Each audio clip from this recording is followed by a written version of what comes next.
অসাবধানতায় খেজুরের রস খেলে মারাত্মক কিছু ক্ষতি হতে পারে, কিন্তু তার আগে এর উপকারিতা সম্পর্কে আমরা একটু জানবো।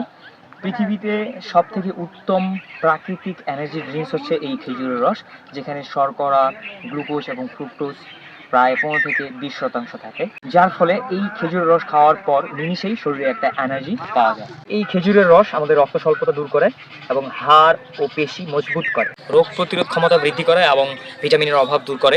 এছাড়াও কোষ্ঠকাঠিন্য দূর করতে এবং ওজন কমাতে এটা মারাত্মক কাজ করে।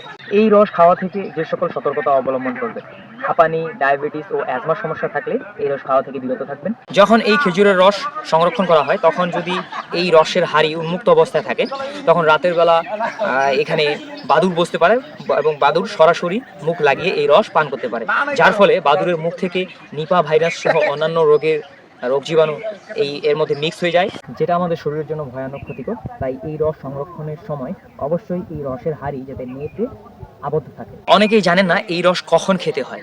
এই খেজুরের রস খাওয়ার উত্তম সময় হচ্ছে সূর্য ওঠার আগ মুহূর্ত পর্যন্ত, কেননা যখন সূর্যের আলো হয় তখন এই রস সূর্যের আলো সংস্পর্শে এসে গাজন প্রক্রিয়া শুরু করে, যার ফলে এই খেজুরের রস অ্যালকোহলে রূপান্তরিত হয়, যেটা পরবর্তীতে ভিনেগারে রূপান্তরিত হয়। সেই রস যদি আমরা পান করি তাহলে আমাদের পেটের বিভিন্ন ধরনের সমস্যা এবং বমি বমি ভাব হতে পারে। তাই অত্যন্ত সাবধানতার সহিত এই খেজুরের রস পান করবেন। ধন্যবাদ।